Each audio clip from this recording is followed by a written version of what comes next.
Hola, buenas tardes. Mi nombre es Marcos García Rueda y vamos a hablar de los tratamientos farmacológicos para dejar de fumar. Vamos a estructurar esta charla en una serie de apartados y en primer lugar haremos una introducción donde hablaremos un poco sobre los conceptos básicos de los tratamientos para dejar de fumar. Hablaremos también sobre la neurobiología de la adicción y también hablaremos de los tratamientos disponibles, haciendo al final un breve resumen de todo lo expuesto. En primer lugar, hablaremos un poco de la nicotina dentro de los constituyentes del tabaco. Se sabe que el humo del tabaco tiene más de 4.700 sustancias constituyentes. La nicotina es uno de ellos, pero es un alcaloide y es el principal responsable de la adicción al tabaco.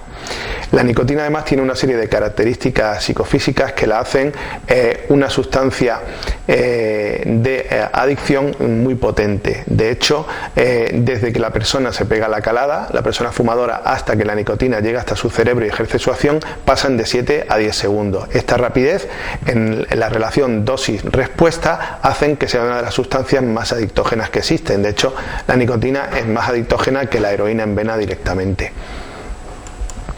Otra de las características de la nicotina es que es tóxica a niveles muy altos. ¿Eso qué quiere decir? Quiere decir que cuando nosotros utilicemos la nicotina con fines farmacológicos va a ser muy difícil que causemos toxicidad con ella. De hecho, aquí tienen expuestas las diferencias a nivel de niveles plasmáticos de las cantidades de nicotina en sangre que se consiguen con la nicotina fumada en relación con la nicotina farmacológica, que como vemos es bastante más bajo. La nicotina fumada habitualmente se absorbe por dos vías fundamentales, como son el pulmón y la mucosa oral. Partimos todo de esta planta tan bonita que aquí aparece en primer lugar, que es la Nicotiana tabacum. Es una planta del género de las solanáceas y a través de ella se producen las distintas labores del tabaco y se produce el tabaco que se fuma y se consume.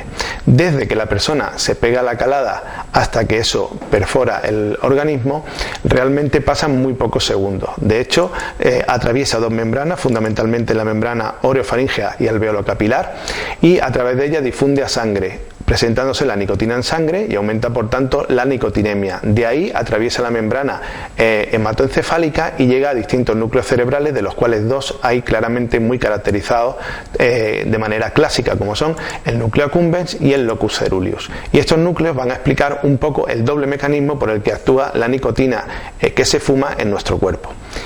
Este doble mecanismo nos permite explicar cómo en una persona adulta, fumadora, dependiente del tabaco, se genera una doble vía, de tal manera de que, en primer lugar, la persona fumadora lo que consigue es un efecto reforzante. Esto se realiza a través de la liberación de dopamina, fundamentalmente en el núcleo accumbens. Estamos hablando del área tegmental ventral del mesencéfalo.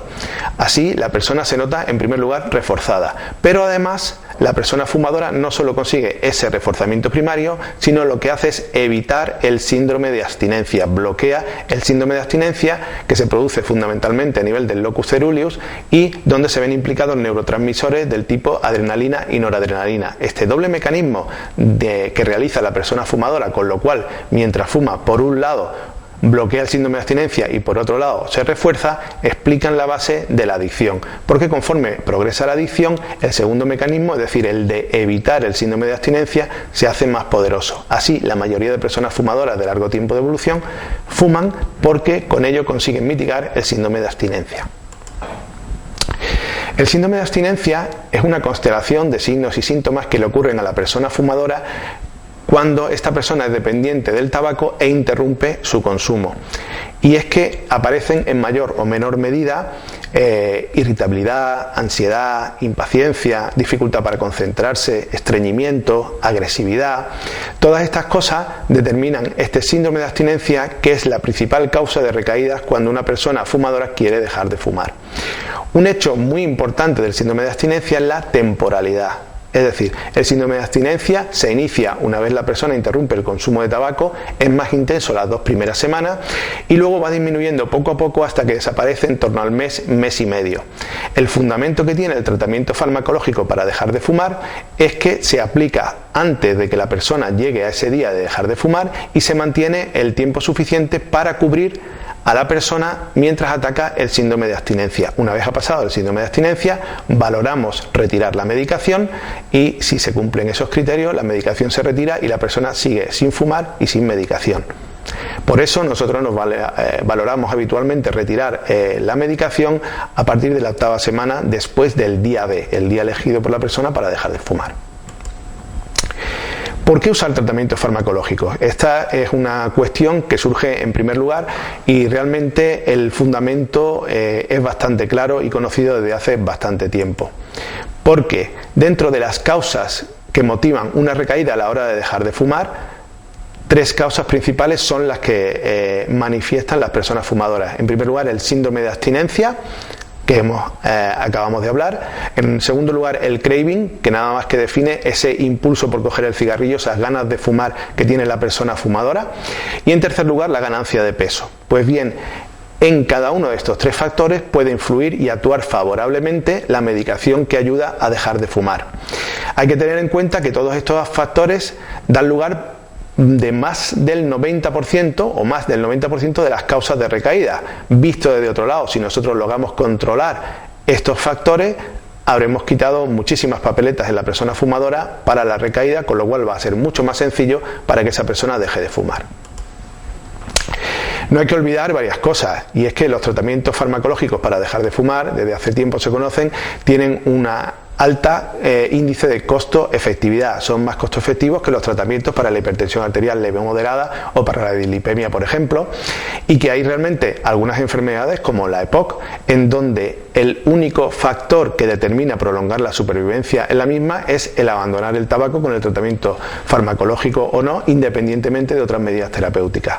Todo esto hace que sea realmente muy importante el conocer que existe medicación eficaz y útil para ayudar a las personas a dejar de fumar. ¿En quién estaría indicado el tratamiento? Bueno, pues esta pregunta en realidad es bastante sencilla, porque prácticamente el tratamiento estaría indicado en cualquier persona que desee participar de ese tipo de tratamiento y que no reúna contraindicaciones para el mismo. Esa es básicamente la indicación. Mención aparte estarían los pacientes institucionalizados o los pacientes con un ingreso hospitalario.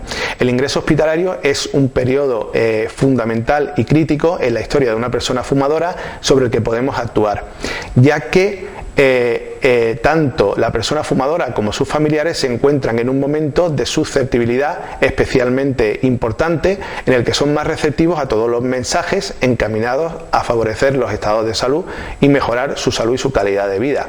Y el dejar de fumar sin duda es uno de ellos. Pero además hay que tener en cuenta de que el ingreso hospitalario se realiza en un sitio donde es un lugar libre de humos de tabaco, con lo cual el entorno favorece que se pueda estar sin fumar. Tenemos que tener en cuenta además que los pacientes ingresados, independientemente de la fase en que se encuentren, al estar en un entorno libre de humo de tabaco, se les debe de garantizar que puedan estar sin fumar durante su ingreso, pero eso sí, aunque no quieran dejar de fumar, se les debe administrar tratamiento para no padecer el síndrome de abstinencia. Antes de iniciar el tratamiento, pues hay que tener en cuenta varias cosas de la historia clínica de la persona fumadora. En primer lugar, hay que tener en cuenta la fase en la que se encuentra la persona. En segundo lugar, ya hemos comentado, es su grado de dependencia. El test de Fagerström para eso sirve. También tenemos que tener en cuenta si ha realizado intentos previos para dejar de fumar y cómo les ha ido y si ha utilizado medicación o no y cuáles ha utilizado.